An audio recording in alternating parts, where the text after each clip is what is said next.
Reports of child abductions and abuse in Sudan as fleeing witnesses reveal the horrors of the conflict. The African Union calls for dialogue as tensions and uncertainty grow in the northern region of Tigray.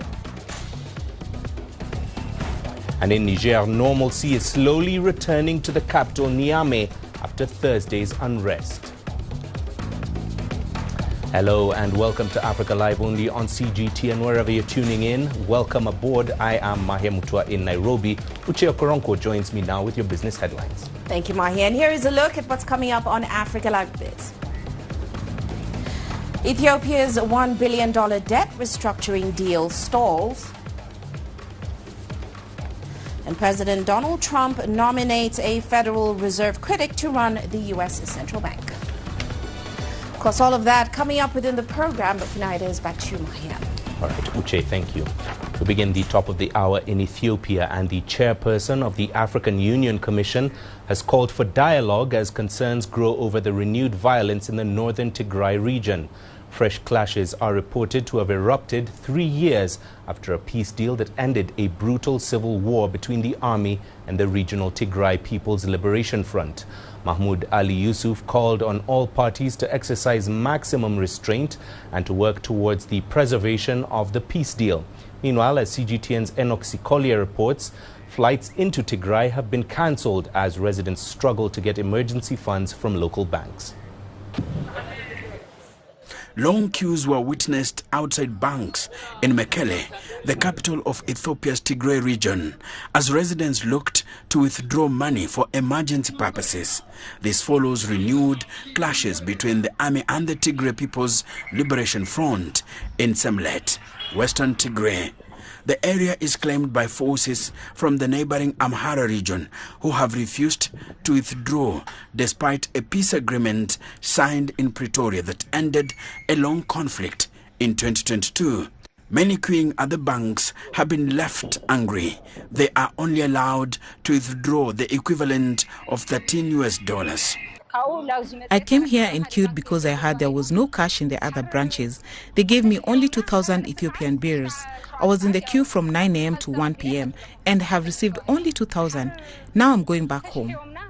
Ethiopian Airlines cancelled flights to Tigray on Thursday, with diplomatic and security sources hinting at a worsening situation. Airlines officials speaking on condition of anonymity told the media that flights were suspended for operational reasons. Local residents are already feeling the pinch.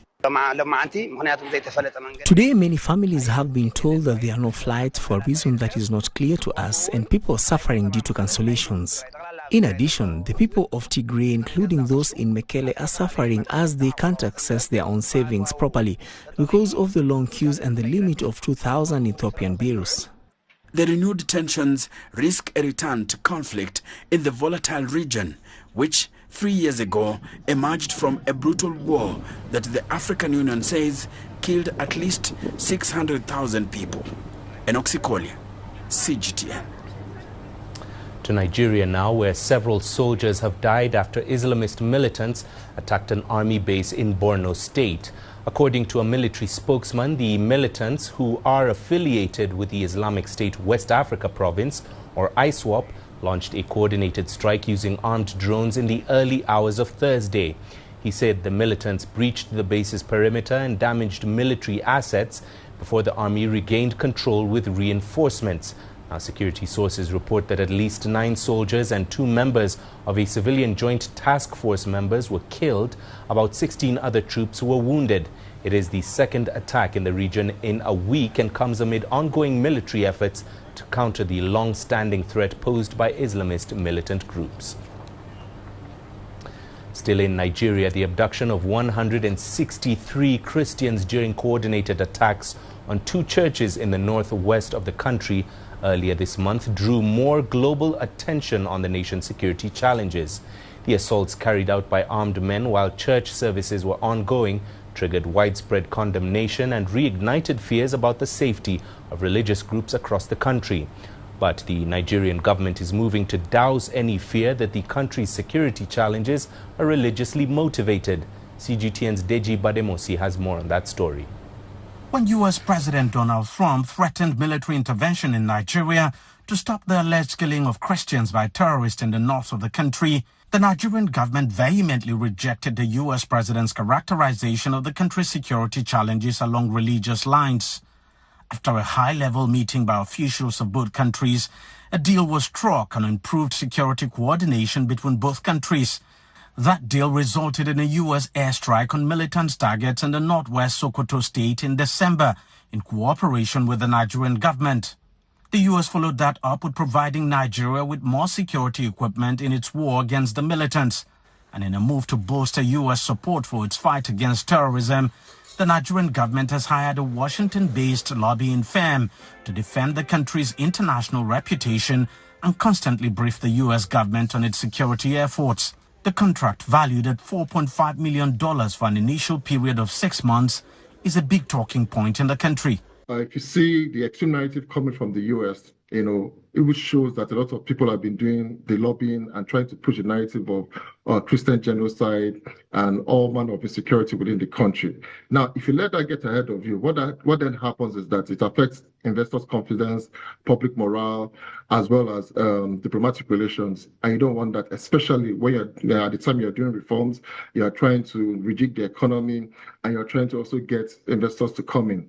Now, if all these narratives get ahead of you, and you no longer can control it, then it becomes a problem. So it was very important that Nigeria began to look at, okay, how do we begin to have our own counter narrative to say this is what exactly is going on within the country. The Nigerian government has not disclosed much about the deal and the process through which the contract was awarded to a U.S. Republican-linked PR firm. But some PR experts argue that the deal is appropriate, adding that Nigeria's effort to tackle insecurity are often misunderstood internationally and that managing the global narrative is an essential part of the wider security strategy. I'm seeing a shift. You and I can understand that there's been some level of shift in the narrative from the initial position of, oh, Christians are being killed, to, oh, okay, Muslims are Christians are being killed. And this is the general problem within the northern part of Nigeria. So that engagement is going on at that level. Then the other thing, whether due process was being followed. I think transparency is quite important, and how they've gone about it, if they've gone about it within the ambit of procedures and the law to engage this firm, or is it like it remains within the powers of the executive to say, it's part of my function, I can go on and do this. Whatever the case is, so long as they're carrying Nigerians along, to say this is what we're doing and this is how we're going about doing it, I think all of us will be fine. Security analysts say the decision to engage a lobbyist is not really a bad idea, adding that international advocacy must be matched with stronger action at home. This year's budget is the largest ever since Nigeria. So that also shows you that government is concerned and they're locating money in the defense and security subsector, even though we have some challenges in fully backing those budget appropriation. So we use multidimensional approaches to achieve results. While they are deploying lobbying, they're also fighting. And you agree with me that Nigerian forces, since the threat from Trump and the collaboration, we have been making huge successes. Indeed, the narrative is shifting gradually. The U.S. appears to have also toned down on its initial tough rhetoric. On its part, the Nigerian government has scaled up its military operations against terrorists, especially in the north of the country, recording series of gains in recent times. But the January attack on 2 churches in those remote communities in Kaduna State is a clear indication that authorities still have to do more to stop the militants and their tracks. Deji Badimasi, CGTN, Lagos, Nigeria. On to Niger, where calm has returned to the capital Niamey after reports of sustained gunfire and loud explosions near the city's main airport. Niger's Ministry of National Defense says shooting began in the early hours of Thursday morning by a group of mercenaries who were on a mission sponsored from the outside. General Abdurrahman Tiani, who's serving as the country's leader, accused France, Benin and Cote d'Ivoire of being the sponsors. Now, the 3 nations are yet to comment on the claims. CGTN's Sofia Shimechero reports. The Diori Hamani International Airport in Niamey was the center of attention in military-led Niger early Thursday. The airport is located about 10 kilometers from the presidential palace. It also houses a Nigerian Air Force base, a newly built drone base, and the headquarters of a joint force formed by the Alliance of Sahel States. Niger's defense ministry says 4 military personnel were injured in the incident, adding that 11 attackers were arrested while 20 others killed. According to state television, a French national was among them. General Abdurrahman Tiani commended all the security forces, including its Russian partners, for repelling the attack. This is an opportunity for us to make contact with all the defense and security forces, as well as our Russian partners, for their prompt reaction. A reaction that allowed the enemy to be completely routed within 20 minutes. Some were neutralized on the spot, others were neutralized in their panicked rout. We congratulate all the defense and security forces who knew how to coordinate their action. Niger, along with its neighbors Mali and Burkina Faso, continue to face persistent attacks from armed groups linked to Al-Qaeda and Islamic State. The violence has killed thousands and displaced millions across the Sahel region. With Niger's government pointing to outside sources for the recent attack, could it mean additional security concerns for the nation? Sophia Shimechero, CGTN.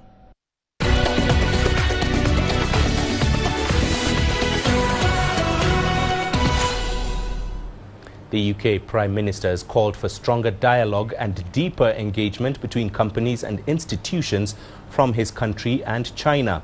Keir Starmer was speaking at the UK-China Business Forum in Beijing, which brought together hundreds of representatives from government, businesses and the cultural sector. He's now in Shanghai, where he has continued his pitch to expand business opportunities for UK enterprises in China. For the latest, here is CGTN's Biran.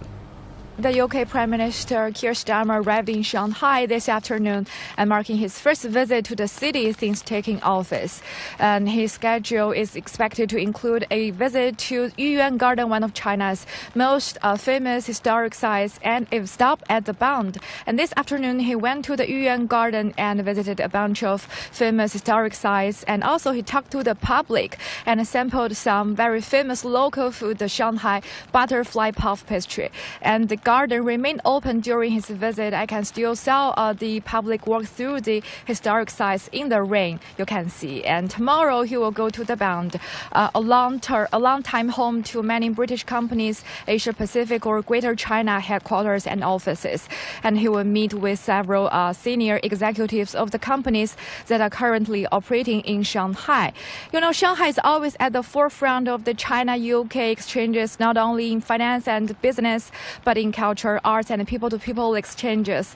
And according to the BritCham Shanghai, there are over 280 British companies that are currently operating in the city, and 40% of them are setting their headquarters or main offices in Shanghai. So not only in finance and businesses today, Shanghai's connection with UK is expanded to AI, robotics, and more areas.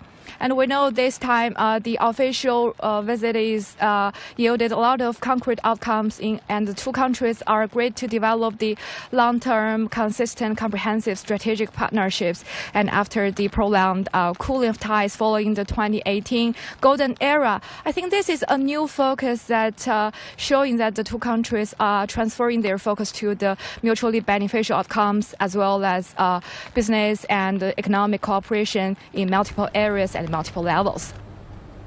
Iran says it's ready to resume what it calls fair and equitable talks with the United States as regional powers scramble to avert a military clash. That is according to Foreign Minister Abbas Araghchi. However, he did warn that Tehran's missile program was off the table. President Donald Trump confirmed on Thursday he had spoken with Iranian leaders and that more talks are planned. While offering few details, he issued a clear warning: a significant U.S. naval force led by the aircraft carrier Abraham Lincoln and now joined by the guided missile destroyer USS Delbert D. Black is heading toward the region.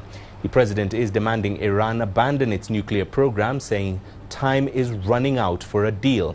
Iran's Revolutionary Guard announced it will conduct live fire exercises in the strategic Strait of Hormuz in the coming days. At least 10 U.S. warships are now believed to be stationed in the Middle East. Sapir Saremi reports now from Tehran. Concern is growing in Iran as the possibility of renewed confrontation with the United States looms.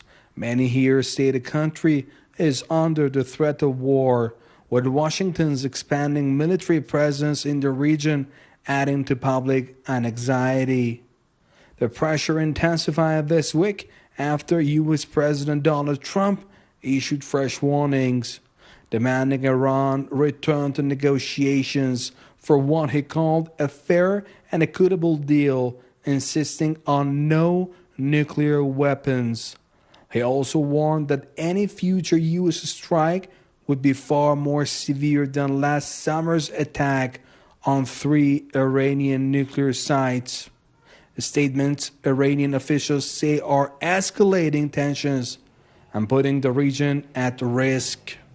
Negotiations with predetermined outcomes are not acceptable.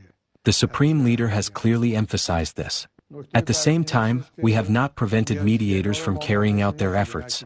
We are willing to listen, but we have not appointed anyone as a mediator. Moreover, regarding negotiations, the nuclear issue remains unresolved. Despite existing realities, while the door to negotiations is closed, some windows remain open with Europe. However, what the United States and Mr. Witkoff are pursuing, that we set aside our missiles, abandon the resistance groups, and recognize Israel, is completely unacceptable.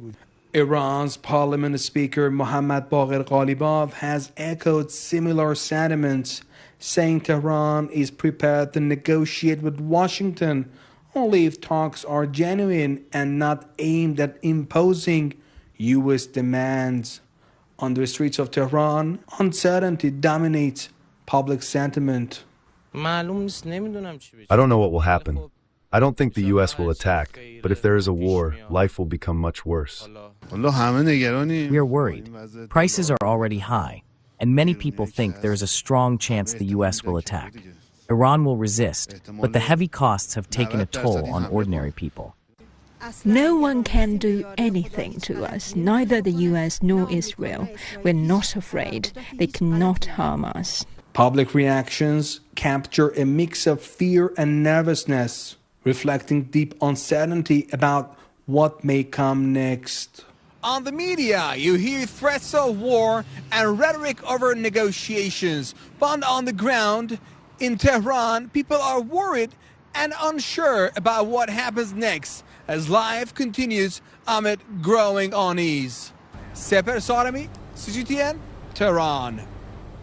Now, the Israel Defense Forces say its troops killed 3 Palestinian militants overnight in southern Gaza after they emerged from a tunnel in Rafah. More airstrikes followed, with results still being assessed.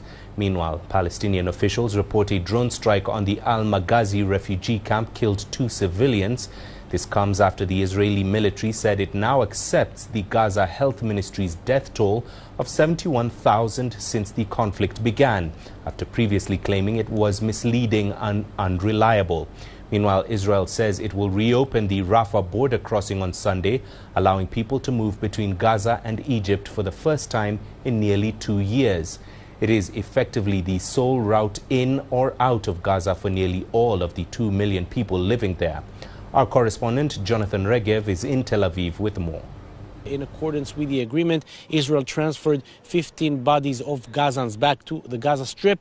Once that was done, there were basically no more obstacles to the opening of the Rafah crossing. The big question, of course, is how exactly it will operate. Israel is demanding that the crossing will be opened for the moment just for pedestrians, meaning people can only walk one way or another, and only under very strict inspections of both the Egyptian side of those entering or exiting Egypt, of European inspectors that are in the crossing, and of Israeli inspectors who will basically go by every single person that will go from Egypt into the Gaza Strip in the areas controlled by the Israeli army. This is what is meant to happen as of Sunday. How long will that crossing operate this way is unclear, as Egypt is putting a lot of pressure to allow humanitarian aid trucks to cross. Israel has declared South Africa's senior diplomatic representative in the country persona non grata and given him 72 hours to leave. The action comes in response to South Africa's earlier decision on Friday, where it declared Israel's chargé d'affaires persona non grata, also giving him 72 hours to leave. South Africa's foreign ministry accused Ariel Seidman of violations of diplomatic norms and practice, which it claimed posed a direct challenge to the country's sovereignty. Relations between both sides have been strained by South Africa's genocide case over Israel's actions in Gaza at the International Court of Justice. Israel has strongly denied the allegations, calling them baseless. It's time for a short break. Here's what's coming up on Africa Live. Authorities in Tanzania reject claims that the country's new SGR has been impacted by heavy rains and flooding.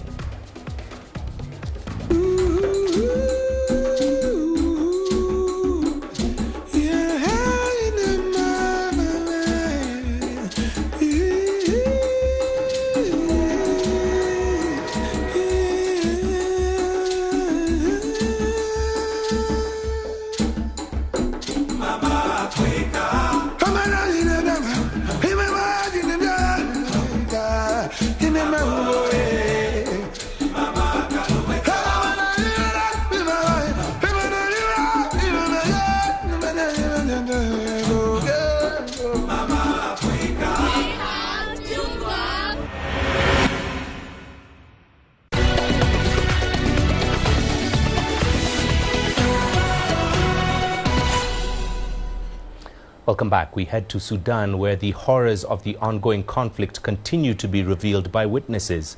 Fighting broke out in Khartoum in April 2023 between the army and a paramilitary group known as the Rapid Support Forces, or RSF.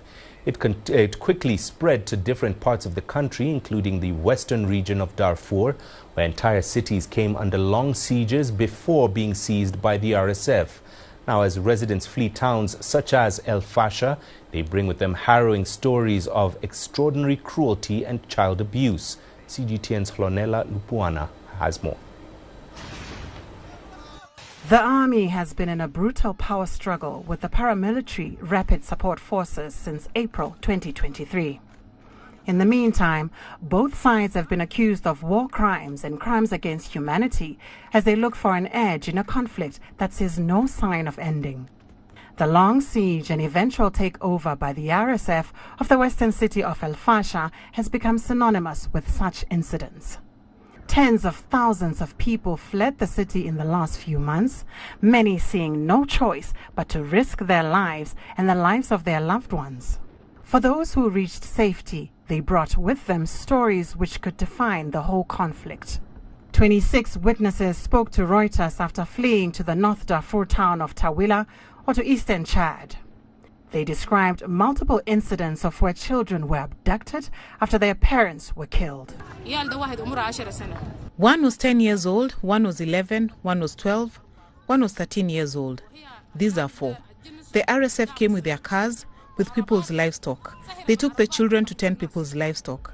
They were in cars and the children in front with the livestock.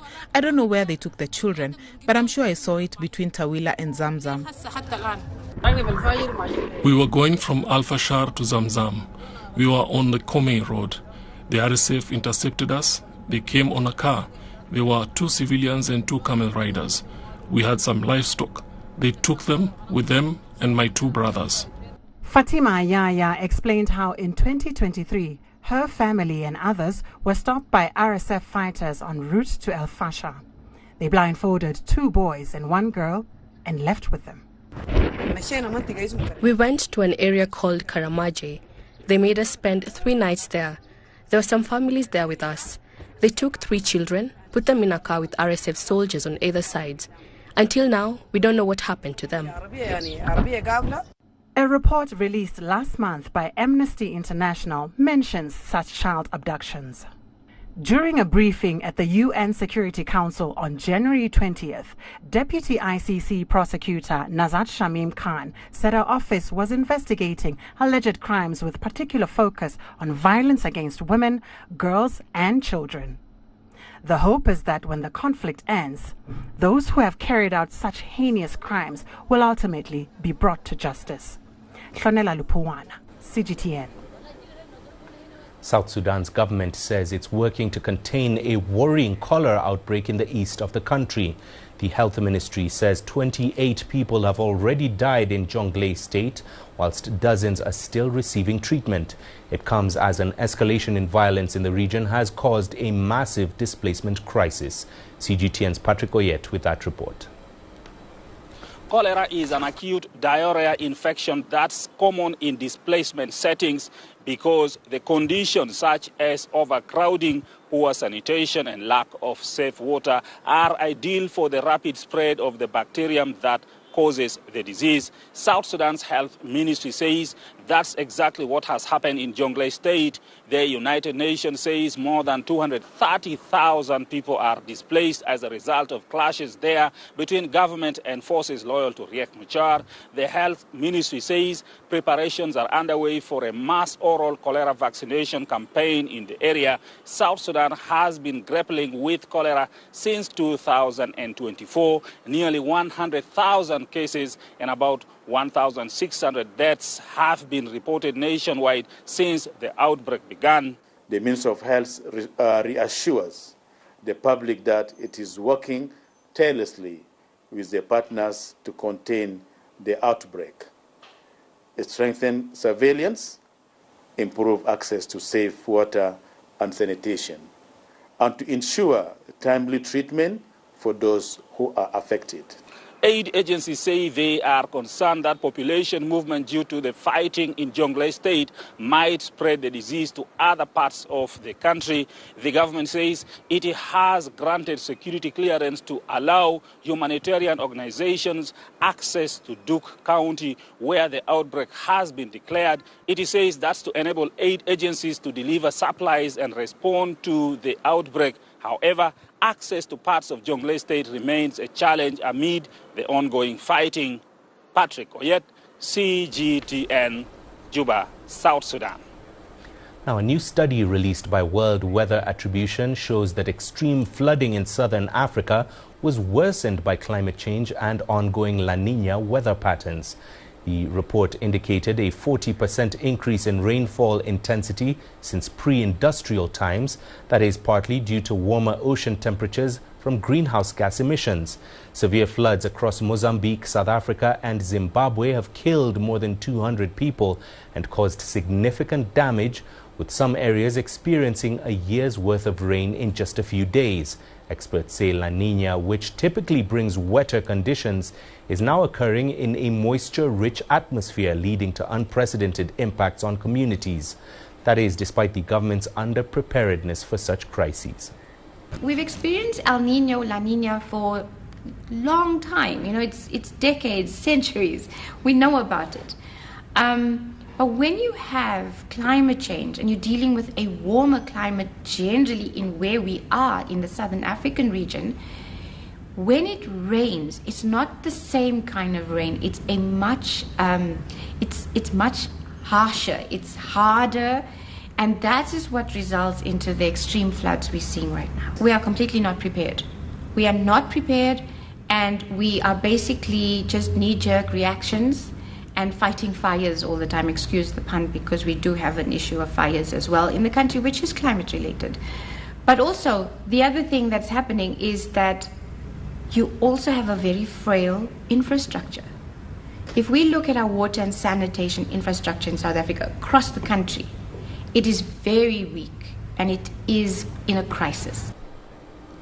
Now, in Tanzania, a $2 billion railway has been hailed by the government as a symbol of modernity and critical transport link between the port of Dar es Salaam and landlocked neighbors.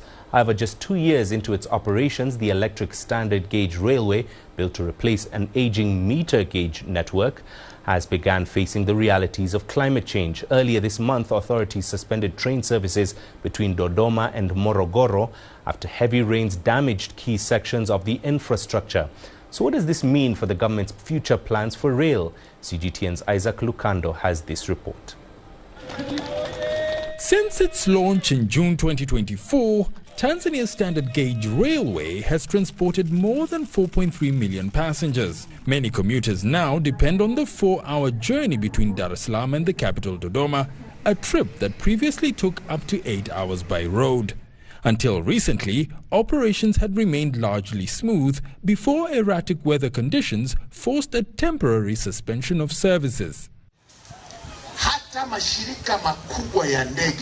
Even major airlines in developed countries postpone flights when there are strong winds or heavy rains. This is not unusual. I want to make it clear to the Tanzania Railway Corporation that the lives of Tanzanians comes first. Safety must always be the top priority. It is better for a journey to be postponed than for people to travel when their safety cannot be guaranteed. Tanzania's Railway Authority has dismissed claims that the recent damage was caused by design or construction flaws, saying instead that the disruption resulted from erosion along riverbanks near the rail corridor. Officials insist the SGR was built to withstand extreme weather, featuring reinforced embankments, improved drainage systems, and durable culverts designed to manage heavy water flows during intense rainfall. And ensuring the line can run smoothly is vital for future growth. For the government, the port of Dar es Salaam remains central to expanding both the scale and efficiency of the standard gauge railway. Currently handling about 28 million tons of cargo annually, authorities plan to increase that figure to 30 million tons by 2030. The envisioned 2,000-kilometer SGR network is expected to serve as a high-capacity transport corridor to boost regional trade across East Africa. The government says it is finalizing key works to integrate the railway directly with port operations in Dar es Salaam. Once completed, this project will increase container handling efficiency to about 480,000 units per year and raise rail freight transportation from the current 2% to approximately 12%. Despite funding constraints and climate-related disruptions, the government says it remains committed to extending the railway to Burundi. Last year, Tanzania signed a $2 billion contract with China Railway Engineering Group to undertake the construction over a 6-year period. Officials believe the expanded network will significantly enhance trade flows and strengthen economic integration across East Africa. Isaac Rukando, CGTN, Dar es Salaam. South Africa is renowned for its scenic vineyards and wine tasting activities, particularly in the Western Cape. However, a different kind of beverage is now drawing tourists to the region, good old H2O or water. Yet despite the luxury aspect of the initiative, its founder says he's desperate for people to understand its real value. CGTN's Sophia Shimechero explains. Wine tastings have for a long time been the norm in this estate in Stellenbosch. A new experience is now drawing tourists in huge numbers. These elegant glass bottles hold something much lighter, a resource many take straight from the tap, yet here it's treated with the same prestige as wine. Guests are offered a curated 45-minute sensory experience, taking samples from across the globe. And visitors say it's a real eye-opener. So I'm a person that says water is water, and it was actually very interesting to actually be able to taste the different flavors in the water. I didn't think I was going to, because I'm a tap water. I'll just give myself tap water. My interest from water, I think, originates from how the water tastes to me. I really find the different flavors.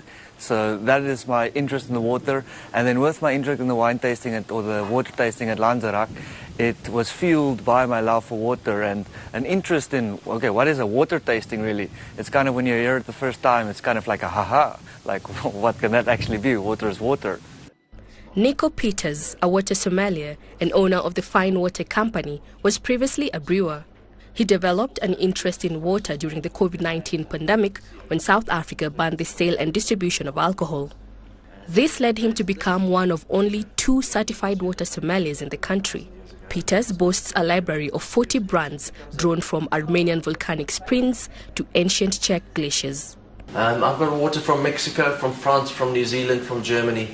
There's a very special bottle of water from Balban in Slovenia, which is where they actually use the CO2 of grapes that are fermenting to carbonate the water. So it's fermenting grape CO2 to use for carbonation in water.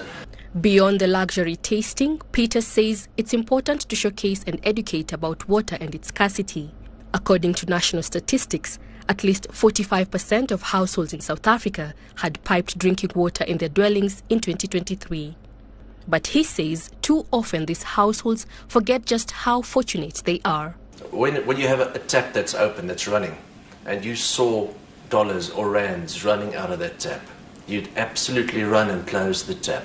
Or you see a pipe that's burst in Cape Town and the water's just running down the road. If that water had value, then you'd report it immediately.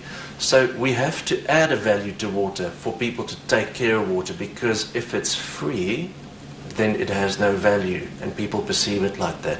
By celebrating its complexity, water is no longer just an ordinary drink, but something to savor, study and delight in. Sophia Shimachero, CGTN. All right, Uche is back in studio with me, which can only mean one thing. It's time for all the latest in business. Thank you, Mahia. And coming up on Africa Live Biz. Ethiopia's $1 billion debt restructuring deal stalls. And President Donald Trump nominates a U.S. Fed critic to run the U.S. Central Bank.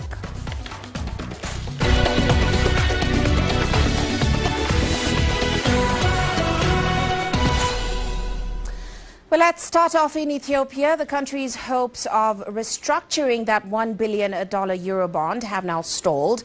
And that's after a section of creditors opposed a draft plan. Now, Ethiopia's finance ministry said its commercial lenders say the deal favors the country's state lenders. The government will now enter further negotiations with the ad hoc bondholder committee to review the deal under the G20's common framework.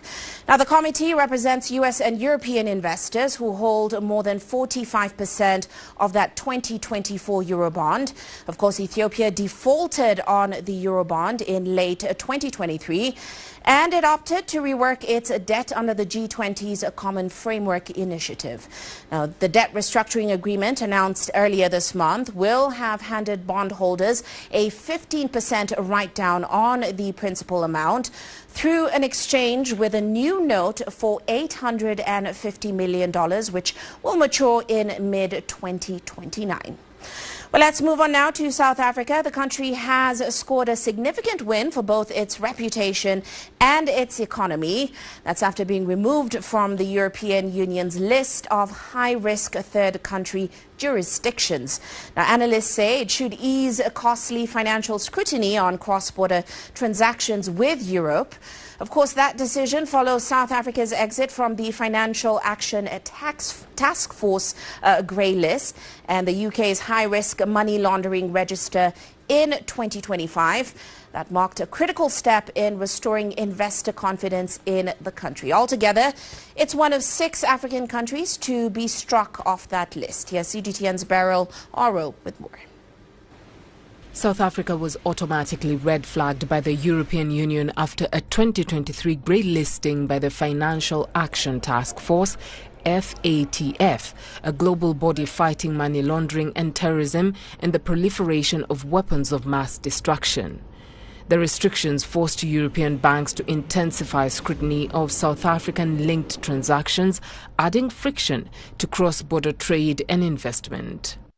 There's really good news in South Africa coming off the grey list. It speaks about institutional strength.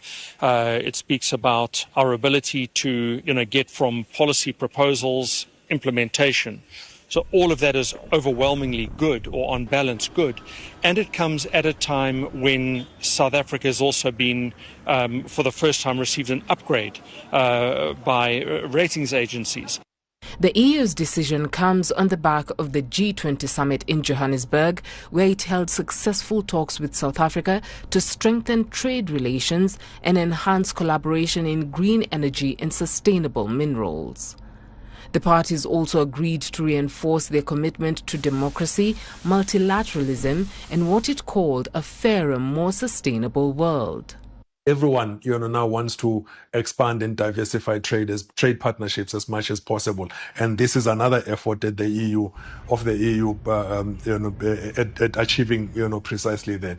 The likelihood is that they're going to expand as much as possible similar, actions, and even others that are not necessarily finance related with other regions of the world, to reduce that reliance on the US market. South Africa put in the hours to clear its name. But analysts say Pretoria must stay vigilant to curb illicit activity, especially within its own borders.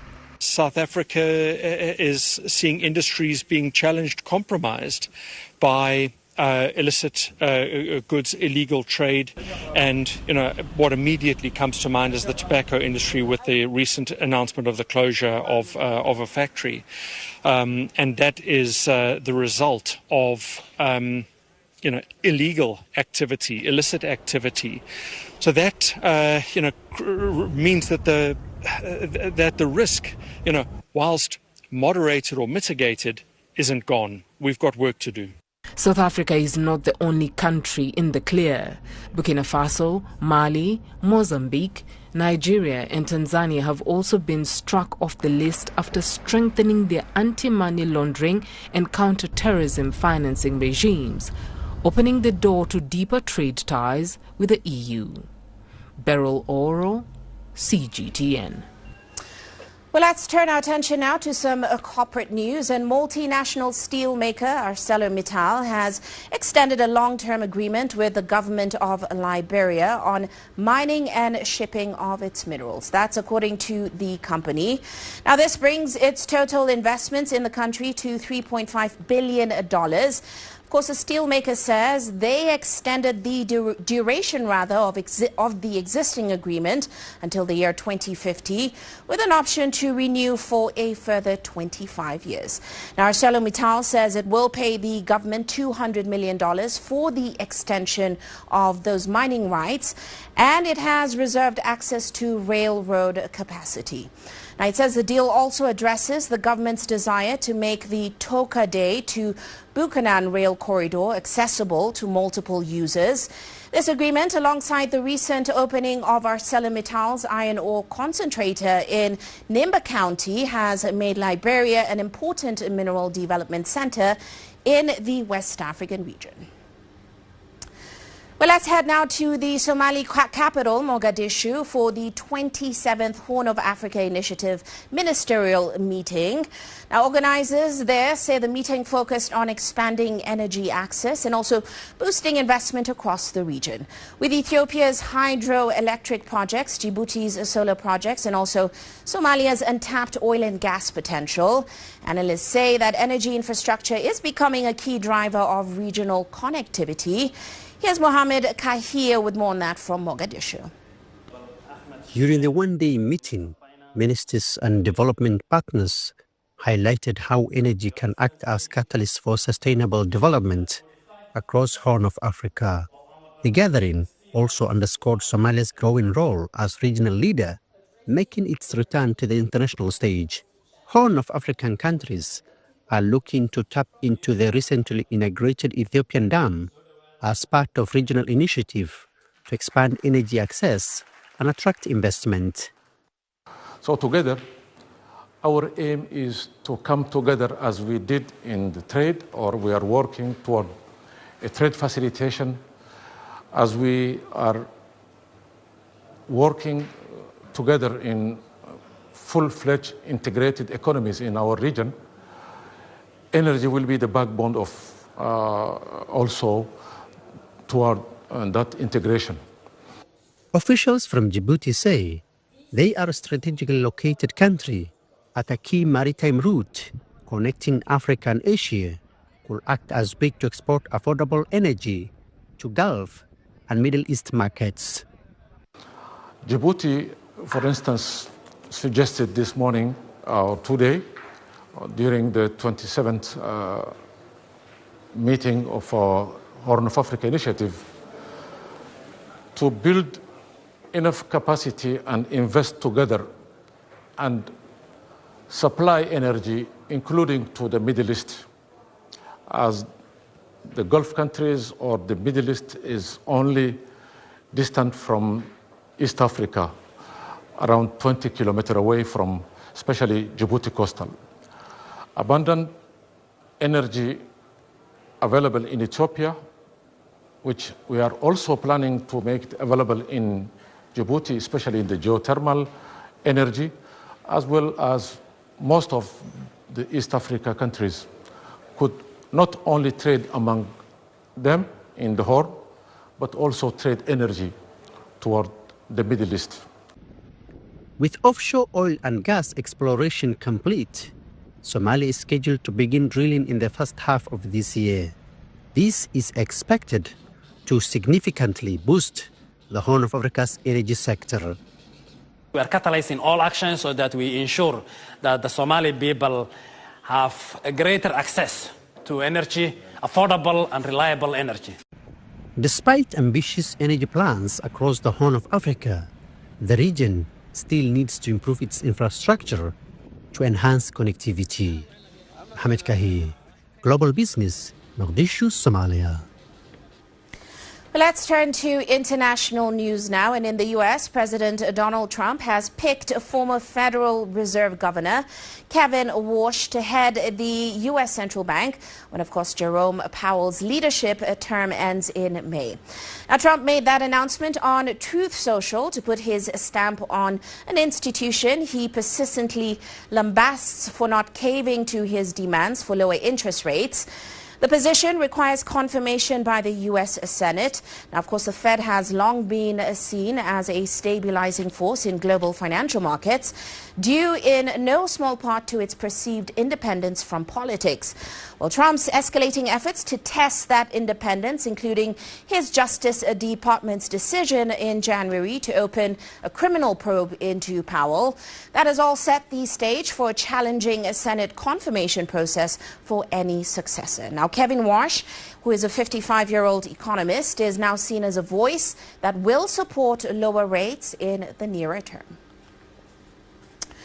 And since establishing diplomatic relations in 2023, China and Honduras have deepened their trade ties, with Honduran premium coffee emerging as a star product. CGTN's Alastair Baverstock visited the Central American producers to learn more. 28-year-old Freddy Vasquez has been growing coffee since childhood. Today, on his plantation in the volcanic hillsides of rural Honduras, he produces some of the world's most delicate and sought-after bean varieties. Es bastante floral. My coffee is very floral, with a medium acidity and a lot of sweetness. Coffee is my passion. Amante del café. Despite the exceptional quality, Honduran farmers struggle with low prices from traditional markets. But that's changed for Freddy and his colleagues 2 years ago, when buyers from China took an interest in their product. Todo mi producto va a China. All of my production now goes to China, and our earnings have been very good. Honduras is the world's 5th largest coffee exporter and the largest in Central America. Since diplomatic ties were established with Beijing in 2023, access to China's vast import market has opened new opportunities for premium producers. Last year, Honduras exported 2,000 tons of coffee to China. For us, growing our presence in that market is very important. Leading this shift is Ronnie Gamis, a highly trained coffee connoisseur and cultivation expert. He connects small producers directly with Chinese roasters, bypassing intermediaries so farmers get a better price. Chinese buyers have even visited these Honduran farmers in person, learning about the people, the land and the process behind each cup of coffee. It was historic. Never before has a buyer actually visited our plantations. It made us very happy to receive them in our homes. For Honduran coffee farmers, China is more than a new buyer. It's a partner offering fair prices, personal connections and rural development. At a time of global trade uncertainty, that new approach is helping to brew a more sustainable future. Alastair Baverstock, CGTN, Honduras. Well, that is all for now on Africa Live Biz, but do stay with us. We'll be back with more business news at the top of the hour. For now, it is back to Mahia. All right, Uche, thank you very much. It's time to find out what's coming up in sports after this short break. Coming up, Senegal defends its team, players and coach following heavy sanctions from CAF over the AFCON final chaos.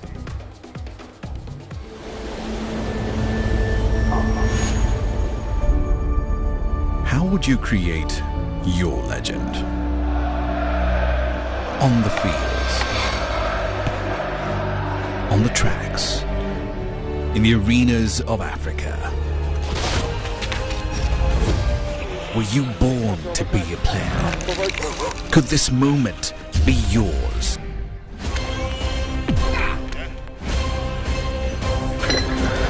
Sports Scene. Find your game.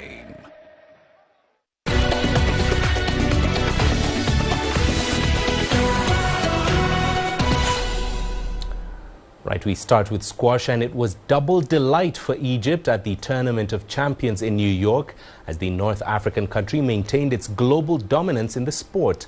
Hania El Hamami, the women's world #1 edged a 5-set classic against 4th seed American Olivia Weaver. Incredibly, the 25-year-old found herself 9-3 down in the decider, yet she scored 8 unanswered points against her stunned opponent and much of the crowd to win.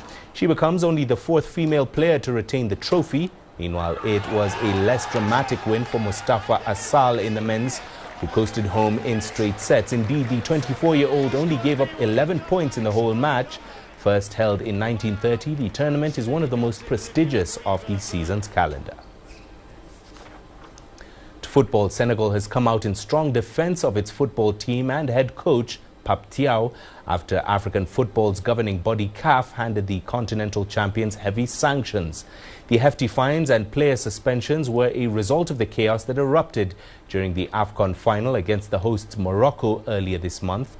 Senegal was fined $615,000 for what CAF described as the improper and unsporting conduct of its supporters, their players and staff, which brought the game into disrepute.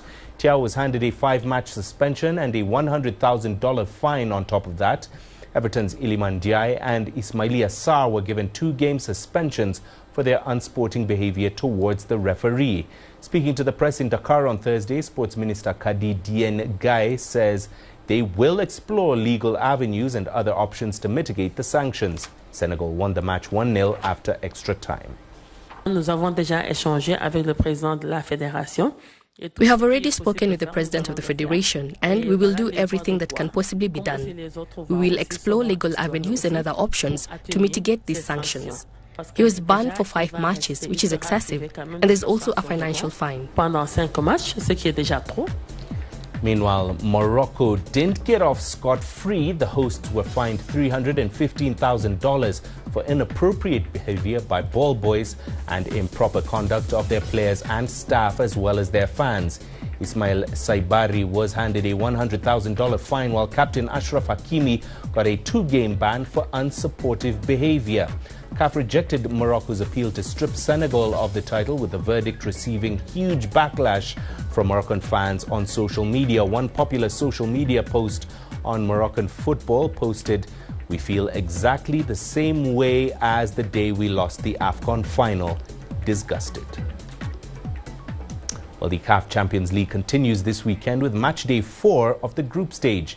In what is a reversal of the fixtures from match day 3 a week ago, clubs across the continent are now entering a decisive phase in the race for places in the quarterfinals. Group C action gets underway tonight as Al Hilal of Sudan face Mamelodi Sundowns in a top-of-the-table clash in Benghazi. The sides are separated only by goal difference, with the South African Giants on top. They drew 2-2 in Pretoria last Friday night. Now a look ahead to this weekend's Premier League action in England, and leaders Arsenal travel to Leeds tomorrow, with manager Mikel Arteta announcing that returning German forward Kai Havertz is ready to start at Elland Road. The Gunners haven't won in the league since early January, yet remain 4 points clear of their closest challengers, Manchester City. In Saturday's other fixtures, Everton will be looking to complete the league double over Brighton when they visit the Amex, but the Toffees will be without England winger Jack Grealish, who, according to manager David Moyes, is out for the season with a stress fracture. Bottom side Wolves are home to Bournemouth, while Chelsea host West Ham in a London derby. Liverpool play Newcastle United at Anfield in the late game after slipping 6th in the lead. Reds head coach Arne Slot admitted qualification for next season's Champions League will be challenging. Meanwhile, Newcastle now know their playoff opponents in the Champions League following today's draw. The Magpies will face Karabakh of Azerbaijan for a place in the last 16. Arguably, the biggest tie of the playoff round is Benfica versus Real Madrid. Now, the Portuguese side beat the Spanish giants in the final round of fixtures in the league phase to get this far. Now they'll have to do it all over again over 2 legs to advance further. Defending champions PSG have a French derby against Monaco. Juventus will try their luck against Galatasaray, while Inter Milan take on Bodo Glimt. Atletico Madrid were drawn against Club Brugge. Borussia Dortmund will face Atalanta, while Bayer Leverkusen are up against Olympiacos. Now, the winners of these 8 ties will face the top 8 seeds in the last 16. It was men's semi-final day at the Australian Open in Melbourne, and what a day it was as fans were treated to not 1 but 2 5-set classics. Novak Djokovic was the story of the round, however, as the 38-year-old rolled back the years to dethrone 2-time champion Jannik Sinner in a gripping late-night showdown. The Serbian legend, who's chasing a 25th slam, came from behind twice to stun the world number 2. He wrapped up the final set 6-4, much to the delight of the crowd. Djokovic said he knew he needed to bring intensity, and he's happy that he did. And that's it for this edition of Africa Live. Do remember, if you'd like to get in touch with the program, you can always send your feedback to the contacts on your screen and follow us on our digital media platform. I'm Mahia Mutua. Thanks for watching Africa Live.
Hello there and welcome to Global Business Africa. We'll be giving you insight into Africa's business and financial markets.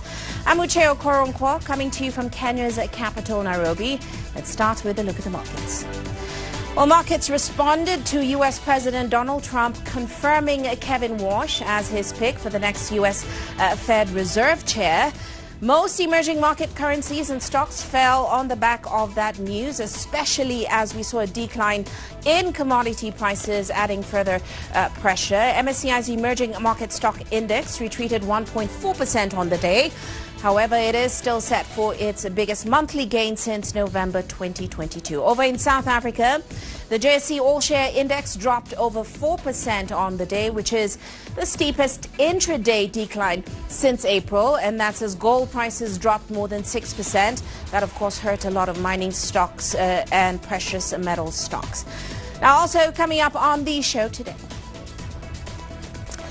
Niger's military leader points an accusing finger at France, Benin and Cote d'Ivoire for Thursday's airport attacks. Flights to Ethiopia's north remain suspended as tensions in the area continue to rise. And how far would you go for a taste of water? South Africa's Western Cape may have some answers. Well, we'll begin tonight's show in Niger, where the calm has now returned to the capital, Niamey. That's after reports of sustained gunfire and loud explosions near the city's main airport. Now, Niger's Ministry of National Defense says shooting began in the early hours of Thursday morning by a group of mercenaries who were on a mission sponsored from outside. General Abdurrahman Tiani, who's serving as the country's leader, accused France, Benin and Cote d'Ivoire of being the sponsors. The three nations are yet to comment on these claims. Here's CGTN's Sophia Shimichero with the latest. The Diori Hamani International Airport in Niamey was the center of attention in military-led Niger early Thursday. The airport is located about 10 kilometers from the presidential palace. It also houses a Nigerian Air Force base, a newly built drone base, and the headquarters of a joint force formed by the Alliance of Sahel States. Niger's Defense Ministry says 4 military personnel were injured in the incident, adding that 11 attackers were arrested while 20 others killed. According to state television, a French national was among them. General Abdurrahman Tiani commended all the security forces, including its Russian partners, for repelling the attack. This is an opportunity for us to make contact with all the defense and security forces, as well as our Russian partners, for their prompt reaction. A reaction that allowed the enemy to be completely routed within 20 minutes. Some were neutralized on the spot, others were neutralized in their panicked rout. We congratulate all the defense and security forces who knew how to coordinate their action. Niger, along with its neighbors Mali and Burkina Faso, continue to face persistent attacks from armed groups linked to Al-Qaeda and Islamic State. The violence has killed thousands and displaced millions across the Sahel region. With Niger's government pointing to outside sources for the recent attack, could it mean additional security concerns for the nation? Sophia Shimichero, CGTN. Well, let's turn to Ethiopia now, and the chairperson of the African Union Commission has called for dialogue as concerns grow over the renewed violence in the northern Tigray region. Now, fresh clashes are reported to have erupted 3 years after a peace deal that ended a brutal civil war between the army and the regional Tigray People's Liberation Front. Mahmoud Ali Yusuf called on all parties to exercise maximum restraint and to work towards the preservation of the peace deal. Meanwhile, as CGTN's Enoch Sikolia now reports, flights into Tigray have been cancelled as residents there struggle to get emergency funds from local banks. Long queues were witnessed outside banks in Mekelle, the capital of Ethiopia's Tigray region, as residents looked to withdraw money for emergency purposes. This follows renewed clashes between the army and the Tigray People's Liberation Front in Semlet, western Tigray. The area is claimed by forces from the neighboring Amhara region, who have refused to withdraw despite a peace agreement signed in Pretoria that ended a long conflict in 2022. Many queuing at the banks have been left angry. They are only allowed to withdraw the equivalent of $13. I came here and queued because I heard there was no cash in the other branches. They gave me only 2,000 Ethiopian birrs. I was in the queue from 9 a.m. to 1 p.m. and have received only 2,000. Now I'm going back home. Ethiopian Airlines cancelled flights to Tigray on Thursday, with diplomatic and security sources hinting at a worsening situation. Airlines officials speaking on condition of anonymity told the media that flights were suspended for operational reasons. Local residents are already feeling the pinch. Today, many families have been told that there are no flights for a reason that is not clear to us, and people are suffering due to cancellations. In addition, the people of Tigray, including those in Mekelle, are suffering as they can't access their own savings properly because of the long queues and the limit of 2,000 Ethiopian birrs. The renewed tensions risk a return to conflict in the volatile region, which 3 years ago emerged from a brutal war that the African Union says killed at least 600,000 people. Enoxikolia, CGTN. Well, let's stay in Ethiopia. The country's hopes of restructuring a $1 billion Eurobond have now stalled, and that's after a section of creditors opposed a draft plan. Now, Ethiopia's finance ministry had said that its commercial lenders say the deal favors the country's state lenders. The government will now enter further negotiations with the ad hoc bondholder committee as they look to review the comparability of treatment principle of the deal. That's under the G20's common framework. Now, the committee represents the US and European investors who hold more than 45% of that 2024 Eurobond. Ethiopia did default on that Eurobond back in late 2023. It opted to rework its debt under the G20's Common Framework Initiative. The debt restructuring agreement announced earlier this month will have handed bondholders at least a 15% write-down on the principal amount through an exchange with a new note for $850 million, which is expected to mature in mid-2029. Well, let's move on. 1 year ago, the eastern Congolese city of Goma, as well as its hinterland, was seized by rebel forces.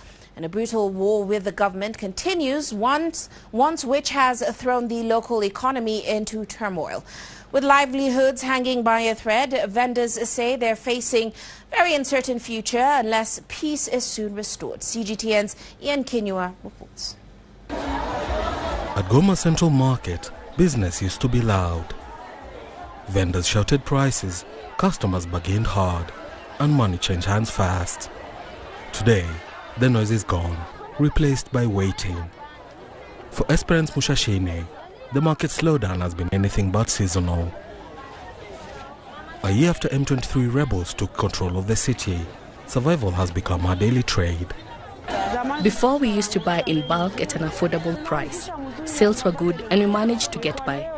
Today, prices have risen sharply, and once at the market, customers hardly buy anything anymore.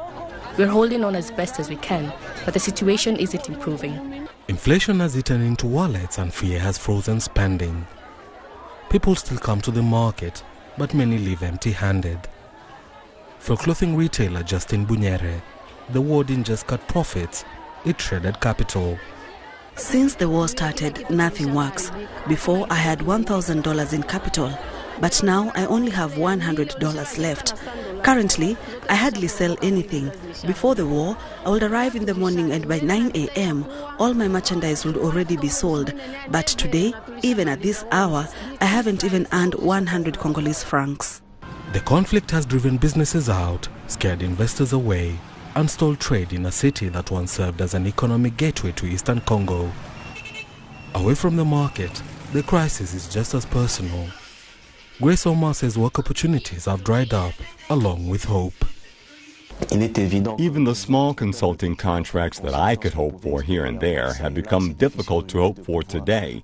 It is difficult to get a consulting contract with a local or international organization because these organizations themselves are reducing their staff. It's a difficult situation. Perhaps the clearest sign of Goma's economic paralysis sits behind closed doors. Banks, once the city's financial pulse, remain shut. Economists warn that without functioning financial institutions, recovery is stuck in neutral. The closure of banks and microfinance institutions does not facilitate the circulation of capital and currency, nor does it make it easier for the economy to return to normal. With no credit, no investment, and little confidence, Goma's economy remains trapped 1 year after the takeover. For traders and families alike, the question is no longer when things will improve, but how much longer they can hold on. Ian Kinywa, CGTN. Well, on that note, let's take a look at our corporate highlights this Friday.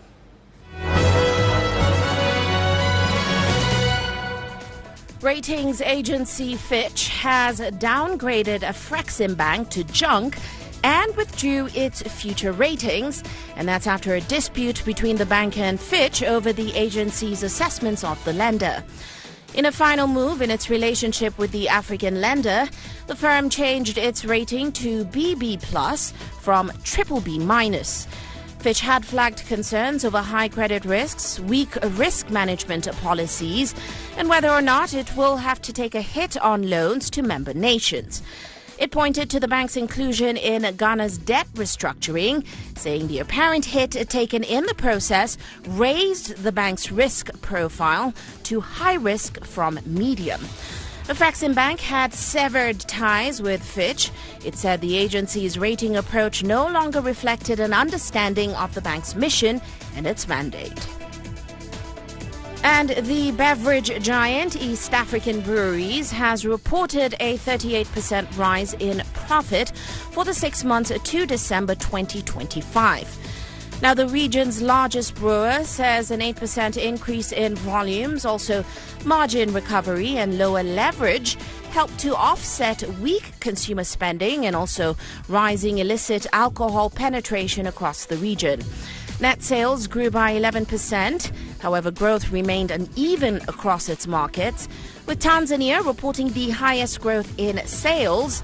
Kenya, the group's largest market, recorded a growth of just 2%, which highlighted pressure on discretionary spending in its domestic market. This profit growth does come as Japanese brewing giant Asahi Group has agreed to acquire a 65% stake in EABL from Diageo.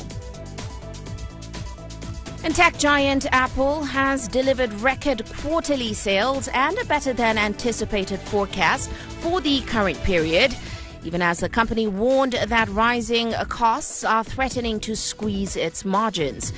Revenue during the holiday season surpassed analysts' estimates. That was driven by strong demand for the new iPhone 17, as well as growth in services and a rebound in China. Sales jumped 16% to $144 billion in the period ending December 27th, and that is compared to analysts' estimates of $138 billion. Apple says it now expects revenues will rise 13 to 16% in the second quarter, which runs through March. It is, however, concerned about the market pricing for memory increasing significantly. And lastly, in the energy sector, U.S. oil giant Chevron has exceeded profit forecasts as its oil production surged. Fourth quarter adjusted net income was $1.52 a share. That's about 14 cents higher than the average analyst's estimate. Production increased more than 20% from a year earlier to the equivalent to 4.05 million barrels a day. And that's as new supplies came online from the U.S. Gulf of Mexico and Kazakhstan, and also as the company integrated assets from a takeover of U.S. energy firm Hess Corporation. Chevron says it expects more growth this year, with production forecast to increase about 8%. It also plans to increase production in Venezuela by 50% within the next 2 years. And that's a look at our corporate highlights this Friday. Well, let's head into a short break now, but still to come on the show.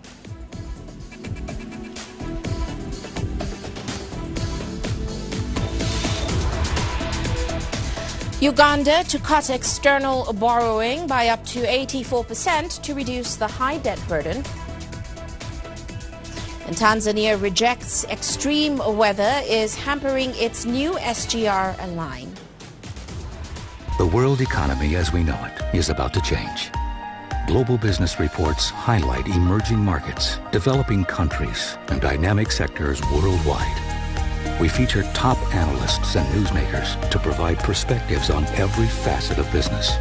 From an on-the-ground perspective, we provide you with balanced and objective assessments. Fast, sharp, and insightful. Global business. Only on CGTN. There's more to this place than just glorious landscapes. There's more to it than just, say, Table Mountain or glorious, endless salt flats. There's more to it than countries that are home to some of the deepest mines in the world. There is so much more to this place, even if it is home to some of the finest diamonds on the planet. It is the sheer diversity of the people who call Southern Africa home and the relentless drive to make it a better place that make it so special. And we know that because this too is home.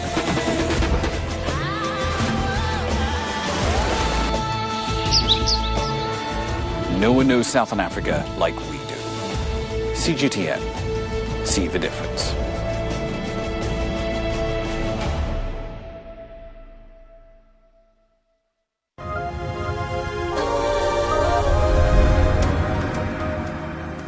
Welcome back. Well, let's go to Uganda now. The country's finance ministry says that it plans to cut external borrowing by up to 84% in order to reduce the high debt burden. Now, this all comes as the East African nation projects an average annual growth rate of around 7% over the next 5 years, driven primarily by the commencement of commercial oil production. Financial experts, however, warn that the growth is unevenly distributed. CGTN's Isabel Nakiria tells us more. The business environment in Uganda looks grim for some traders.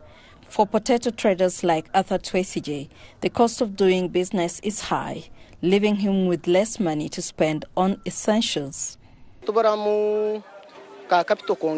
We don't have enough capital to expand the business when you consider transportation costs from the villages where we purchase the potatoes. It's too high. We end up paying up to 3 million shillings, leaving you with little profit. The situation is tough for traders downtown who say heavy taxes are eating up their profits, leaving their businesses on the verge of collapse. We are not happy with exorbitant taxes, and yet there are disparities on who pays and who doesn't pay.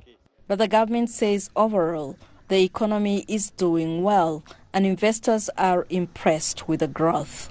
The country will now reduce external financing, projecting a 9% rise in domestic revenues, mainly from the oil and gas sector, in the coming years.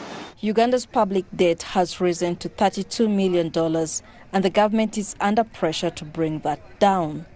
When you look at the net flow of foreign direct investment, Uganda received $3.5 billion, going mainly to our oil and gas, but also to other sectors of the economy. Investors are coming to Uganda. Tourism is another sector bringing in foreign money. Economists, however, warn that not everyone has disposable income, and the government needs to find better ways to improve domestic revenue collection.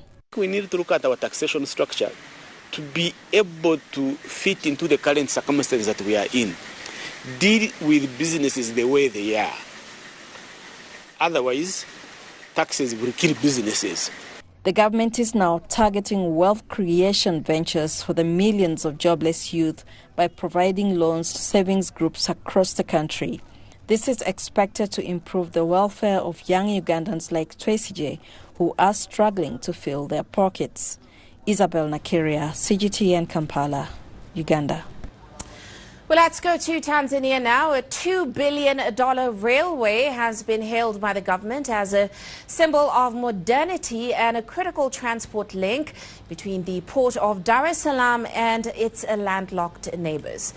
However, just 2 years into its operations, the electric standard gauge railway, built to replace an aging meter gauge network, has now begun facing the realities of climate change.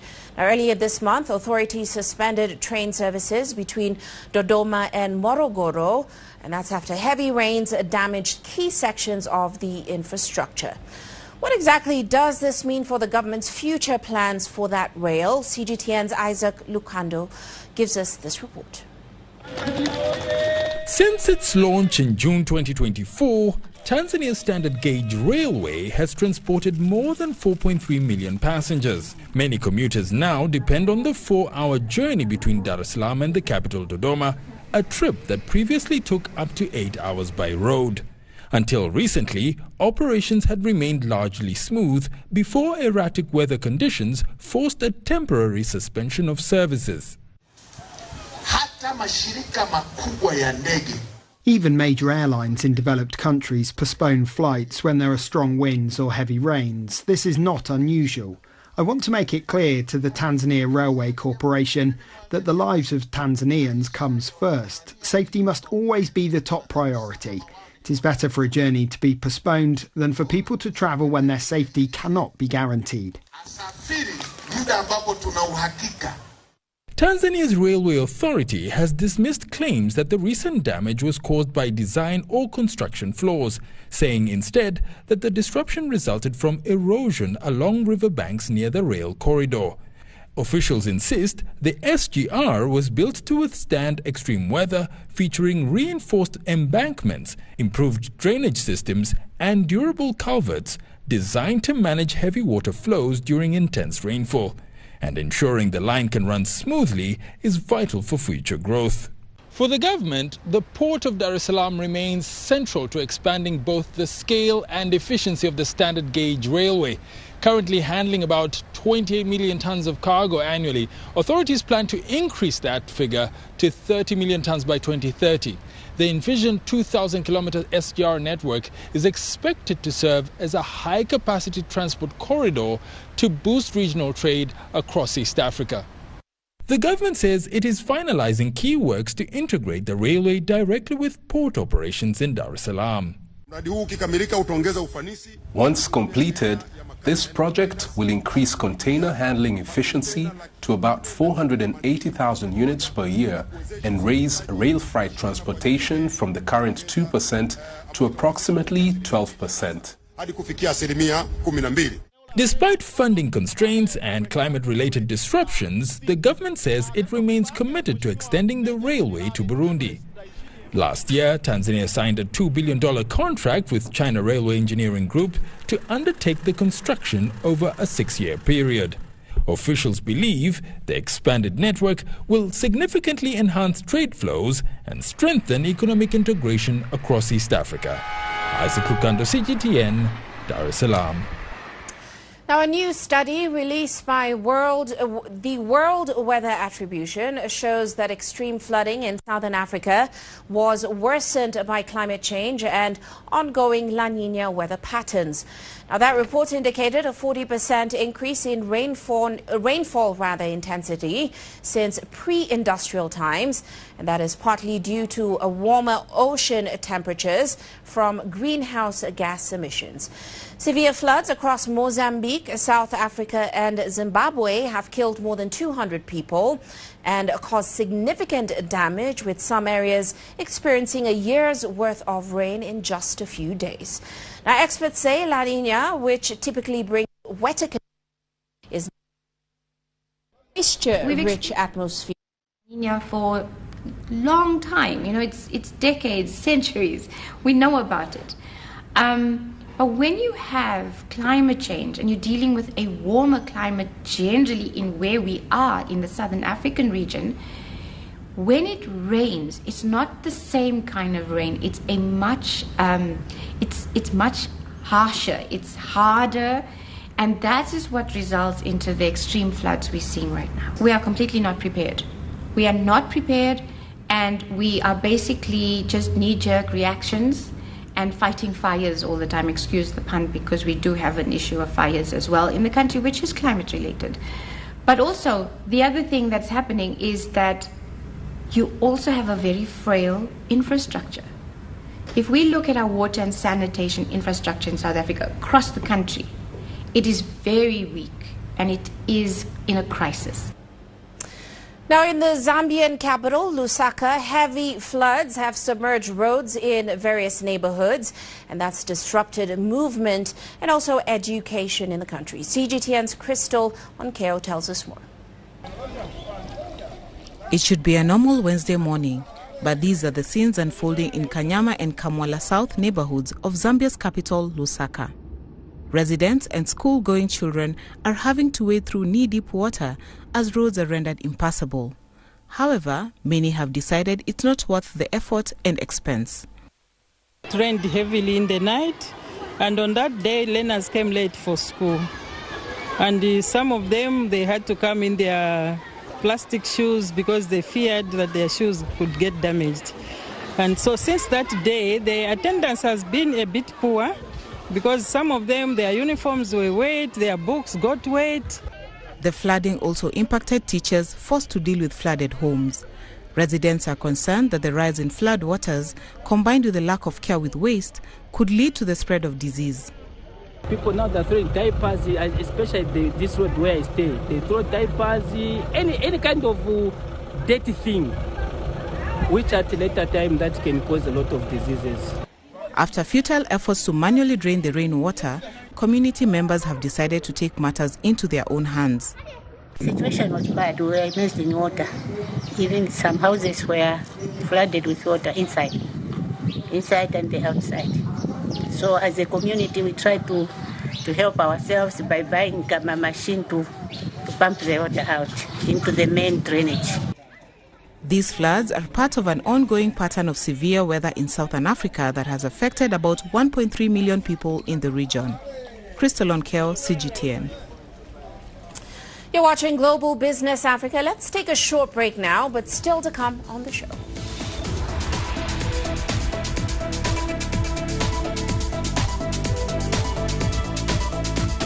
U.S. President Donald Trump, Federal Reserve Governor Kevin Warsh as the bank's next chair. And China delivers the world's leading LNG carrier with the most advanced propulsion system.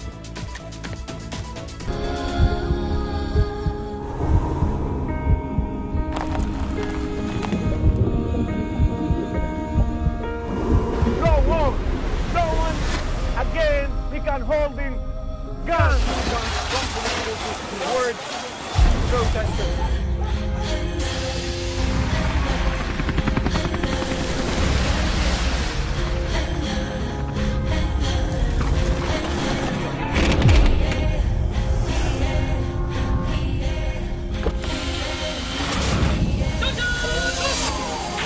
Were you worried about your life at that particular time? Not at all. Excellency, thank you very much for your time. What is your assessment of the state of the continent today? Africa has the potential to power itself. Excuse me.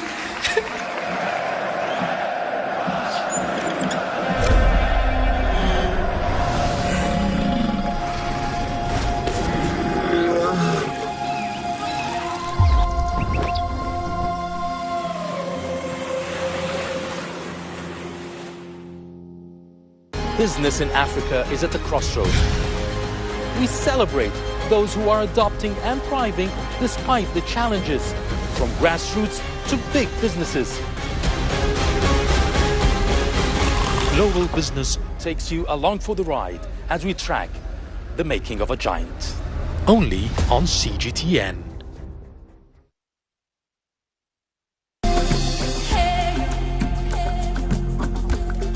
Accra is my kind of city. That's because when I'm here, I feel like I'm back home in Lagos or Abidjan, which are two of the major cities I grew up in. See, business business in Africa is high risk. After about a decade covering business news on the continent, I've learned it's all about the high risk, but also the high returns and the high energy. You simply have to adjust in order to keep pace. When I started out as a journalist, my dream was to open people's minds to the different perspectives. From the CEO in the boardroom to the trader out in the street, we all have different stories. From Accra to Addis Ababa, from Cairo to Cape Town. And I wouldn't have it any other way. Here at CGTN, we realize that Africa is on the move, and it's moving fast, but we're moving right along with it. I'm Mutua, and I'm a business anchor and reporter at CGTN.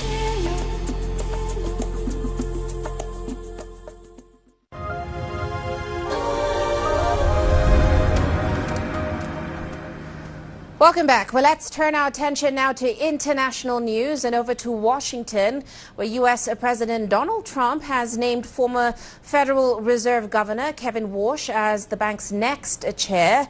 Now, the term of the current chair, Jerome Powell, is set to end in May. Warsh formerly served on the Apex Bank's Board of Governors from 2006 to 2011.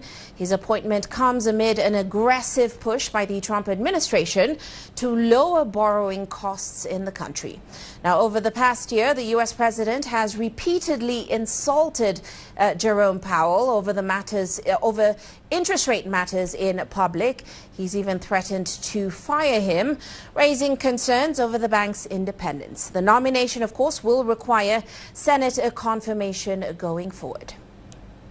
Well, let's get some more insight on the reactions to this nomination. So Tony Waterman now joins us in Washington, D.C.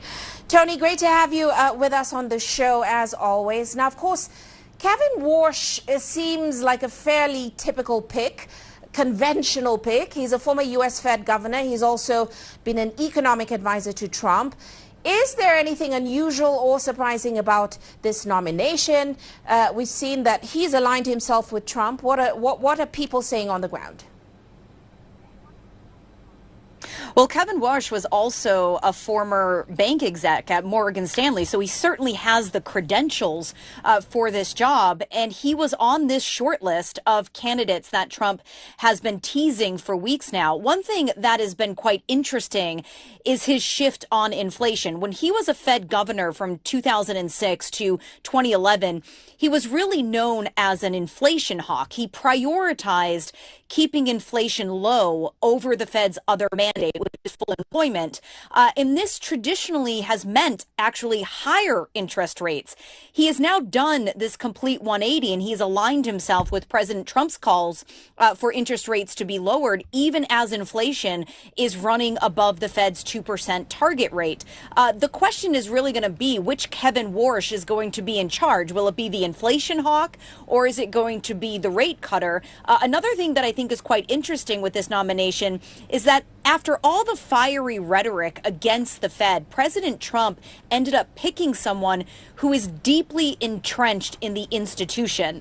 The president, though, he seems quite confident in his selection. He said on social media that Warsh will go down as one of the greatest Fed chairmen, perhaps even the best chairman ever, also saying that Warsh will never let you down, which of course is going to raise questions about how independent he can really be. And that was my next question, Tony, because as you said, he has seemingly aligned himself with President Trump. What is the discussion around the concern that he will be a Trump stooge, and also a lot of concerns, especially from the market, about the independence of the U.S. Fed being under threat from the White House? Well, certain Democrats have already raised concerns. So you have Massachusetts Senator Elizabeth Warren, who is the top Democrat on the Senate Banking Committee, questioning whether Warsh can uphold the central bank's independence. She said in a statement that Warsh by the mere fact that he secured this nomination, had passed the Trump loyalty test. The president has, as you have mentioned, put this immense pressure on the current Fed chair, Jerome Powell, to cut interest rates at a much faster clip. And when he hasn't done that, when that hasn't happened, President Trump has resorted to name calling. He called Powell a numbskull, a moron, a jerk. And Trump's Department of Justice has also now opened this criminal investigation into Powell, claiming that he lied to Congress about these renovations that are taking place at the Fed's D.C. headquarters. And in a very unusual move, Powell hit back at that, saying that the investigation is simply retaliation for not cowering to the president's demands. Trump has also tried to get rid of other people at the Fed to kind of stack it with his own picks. And this includes Governor Lisa Cook, who his administration has accused of mortgage fraud, although she's never been charged with anything. That case is now in front of the Supreme Court, but certainly concerns about the Fed's independence are out there. The Fed's independence is actually foundational to the U.S.'s economic success. And I'd like to get a sense of how we've seen markets responding to this, especially because Warsh has been pretty outspoken about the Fed. He's a critic of the Fed, and he's even gone as far as to call for regime change at the Fed. So how are investors responding to this? Well, it looks all of the candidates that Trump was considering. And so the markets were doing, they were trending lower, but they weren't that much lower in trade today. But what we're really seeing and where we're really getting a sense of investor sentiment is in the precious metals market. Gold and silver prices are crashing out. They're down 7%, 18% respectively.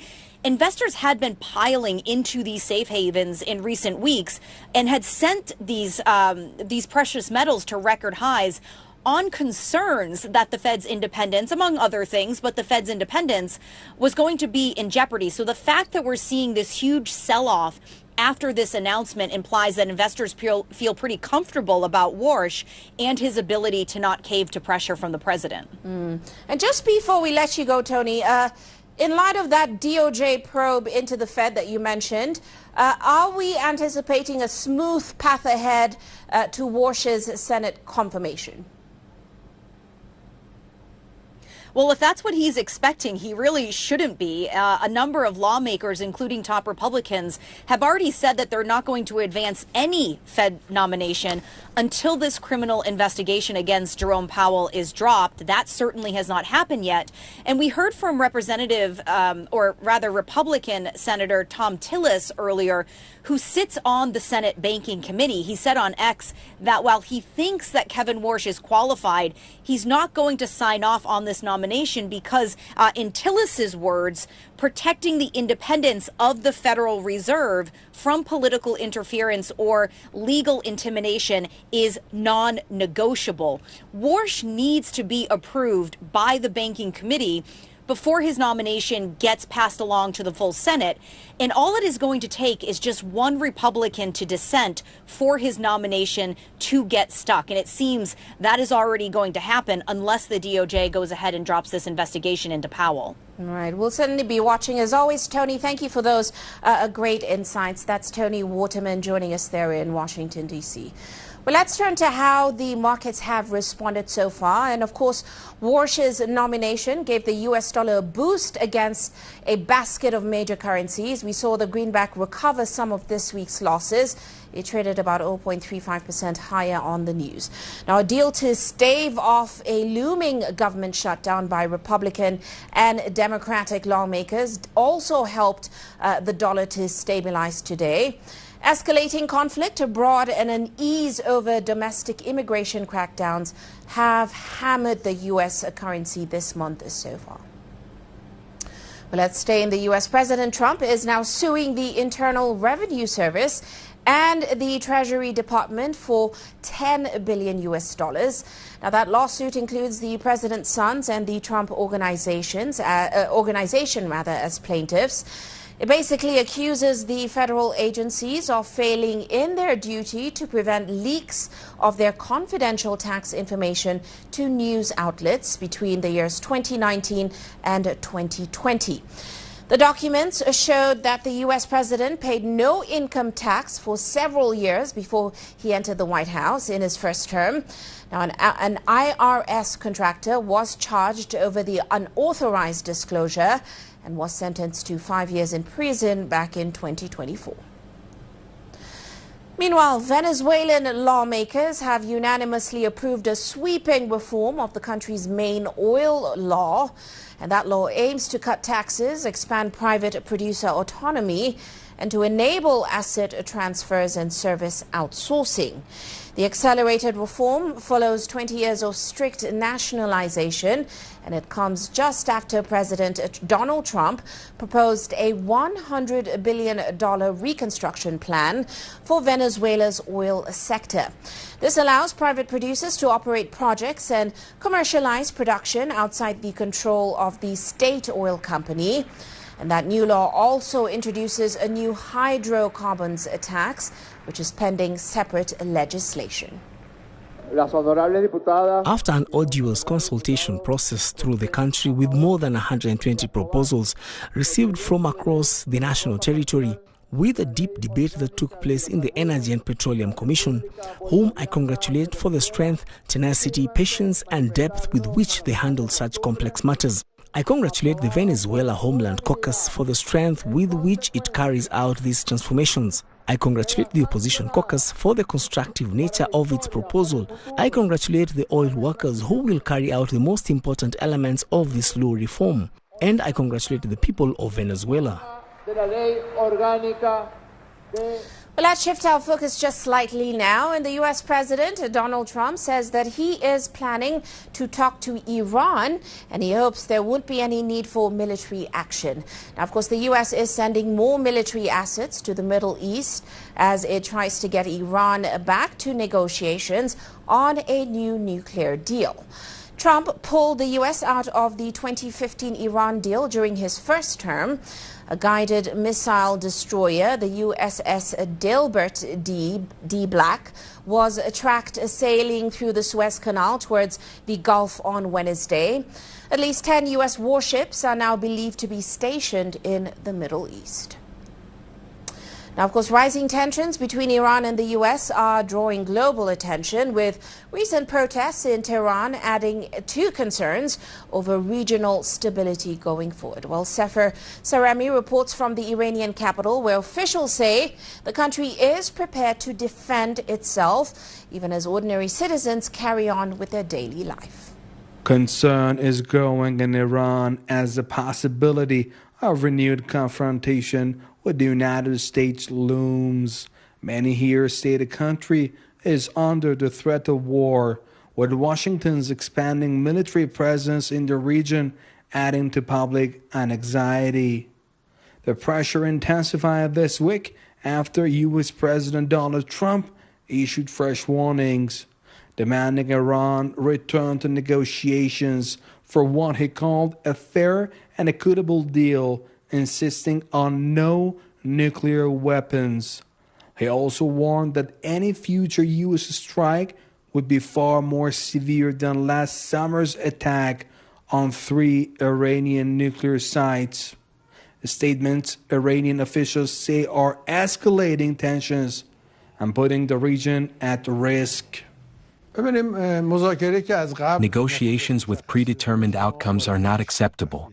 The Supreme Leader has clearly emphasized this. At the same time, we have not prevented mediators from carrying out their efforts. We are willing to listen, but we have not appointed anyone as a mediator. Moreover, regarding negotiations, the nuclear issue remains unresolved. Despite existing realities, while the door to negotiations is closed, some windows remain open with Europe.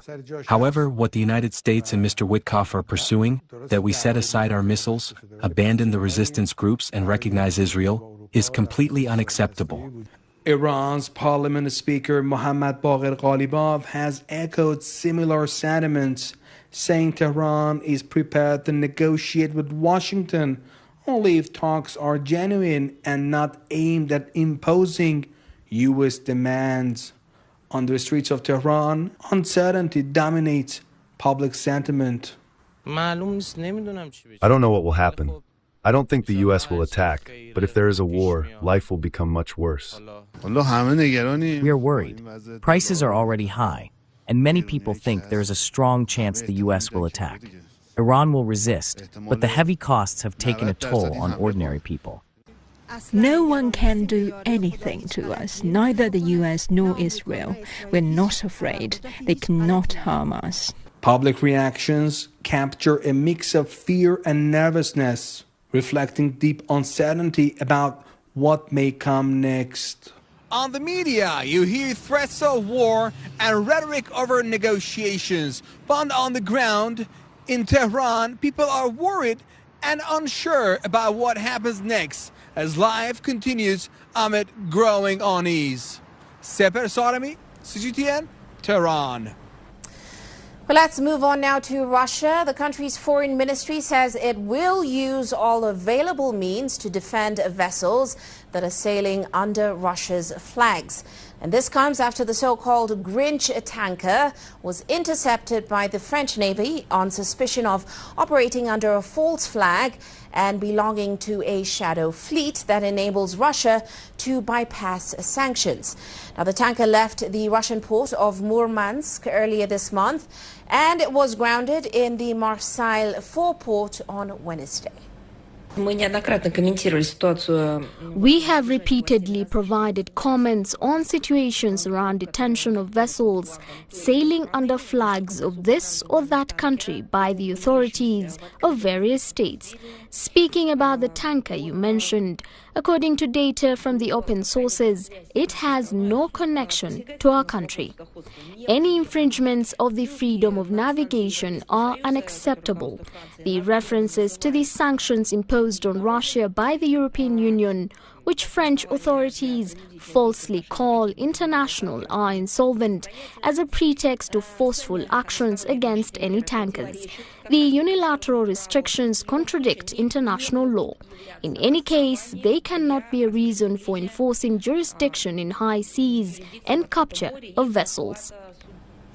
Now, in a milestone for China's shipbuilding sector, a new generation of liquefied national gas carrier, which is named Tianshan, has now been officially delivered in Shanghai. Wu Bin is on site and brings us more details on what is hot tonight.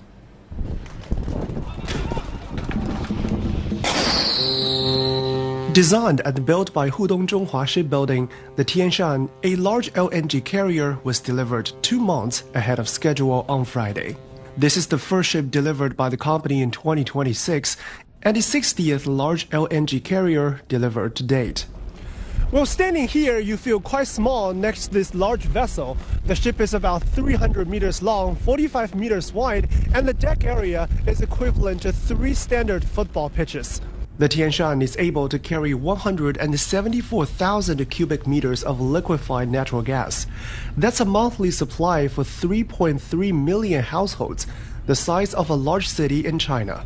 But size is not the only breakthrough. What really leads the industry is its dual-fuel low-speed propulsion system. This is our latest generation design. Its main engine can burn both oil and LNG and can utilize natural gas volatilized from cargo holds as ship propulsion. Compared to the earliest generation of gas turbine ships, this one consumes only about half the fuel.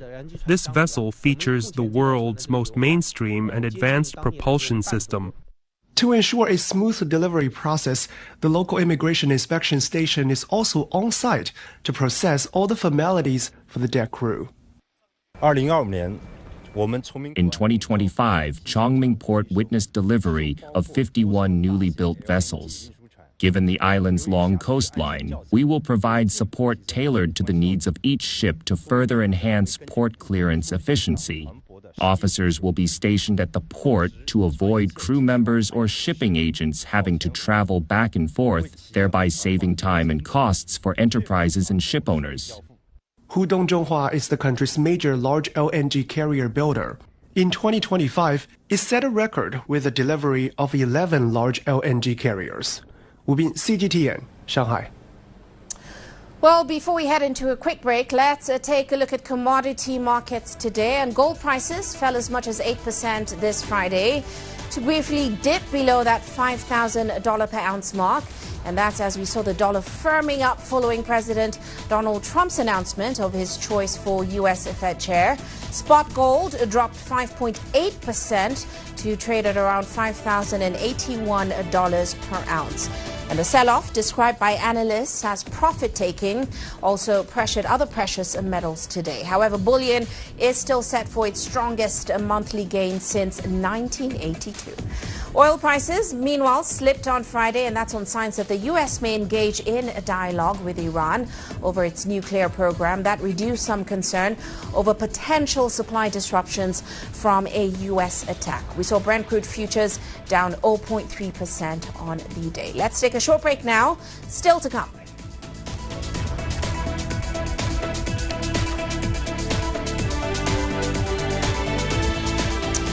The art of fine water tasting draws tourists to South Africa's Western Cape, but its founder wants visitors to think of the bigger picture.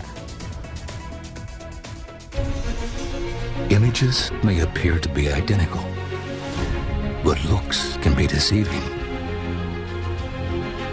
The difference is not always obvious.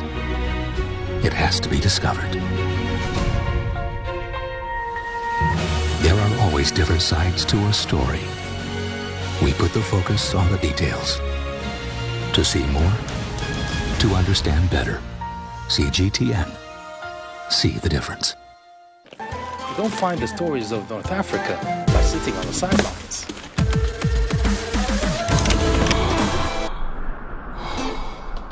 No one else will take you where we can in North Africa.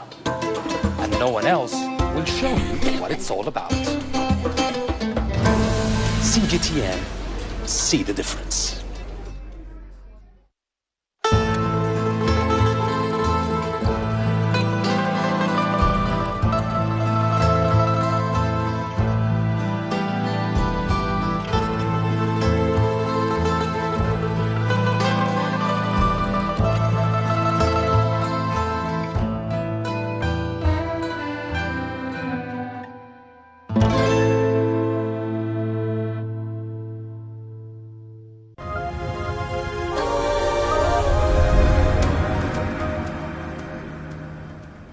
Well, let's head to South Africa now. The country is renowned for its scenic vineyards and wine tasting activities, particularly in the Western Cape. However, a different kind of beverage is now drawing tourists to the region, and that's water. Yet, despite the luxury aspect of the initiative, its founder says he is desperate for people to understand its real value. CGTN's Sofia Shimichero explains. Wine tastings have for a long time been the norm in this estate in Stellenbosch. A new experience is now drawing tourists in huge numbers. These elegant glass bottles hold something much lighter, a resource many take straight from the tap, yet here it's treated with the same prestige as wine. Guests are offered a curated 45-minute sensory experience, taking samples from across the globe. And visitors say it's a real eye-opener. So I'm a person that says water is water, and it was actually very interesting to actually be able to taste the different flavors in the water. I didn't think I was going to, because I'm a tap water. I'll just give myself tap water. My interest from water, I think, originates from how the water tastes to me. I really find the different flavors. So that is my interest in the water. And then with my interest in the wine tasting or the water tasting at Lanzarak, it was fueled by my love for water and an interest in, okay, what is a water tasting really? It's kind of when you hear it the first time, it's kind of like a ha-ha, like what can that actually be? Water is water. Nico Peters, a water sommelier and owner of the Fine Water Company, was previously a brewer. He developed an interest in water during the COVID-19 pandemic when South Africa banned the sale and distribution of alcohol. This led him to become one of only 2 certified water sommeliers in the country. Peters boasts a library of 40 brands drawn from Armenian volcanic springs to ancient Czech glaciers. I've got water from Mexico, from France, from New Zealand, from Germany. There's a very special bottle of water from Belben in Slovenia, which is where they actually use the CO2 of grapes that are fermenting to carbonate the water. So it's fermenting grape CO2 to use for carbonation in water. Beyond the luxury tasting, Peter says it's important to showcase and educate about water and its scarcity. According to national statistics, at least 45% of households in South Africa had piped drinking water in their dwellings in 2023. But he says too often these households forget just how fortunate they are. When you have a tap that's open, that's running, and you saw dollars or rands running out of that tap, you'd absolutely run and close the tap. Or you see a pipe that's burst in Cape Town and the water's just running down the road. If that water had value, then you'd report it immediately.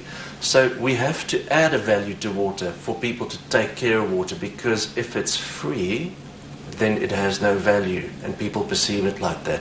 By celebrating its complexity, water is no longer just an ordinary drink, but something to savor, study and delight in. Sophia Shimachero, CGTN. Well, before we leave it today, here's a quick look at the currency market. And the US dollar strengthened against most emerging market currencies this Friday. And that's, of course, as markets anticipate Trump's pick for the US Fed will bring a slightly hawkish tilt to the central bank. Now, the US dollar gained on Friday as the US currency recovered from a sharp sell-off earlier in the week. Meanwhile, South Africa's rand tumbled against the more stronger dollar as traders weighed the release of monthly economic data from the central bank, the Revenue Service Agency, and also National Treasury. We saw it trade at about 1.5% weaker than Thursday's close. Well, that's where we'll leave it on this edition of Global Business Africa. Remember, you can send your feedback to the contacts on your screen. You can also follow us on our various digital media platforms. From me, Uche Okoronkwo, and the rest of the team, thanks for watching.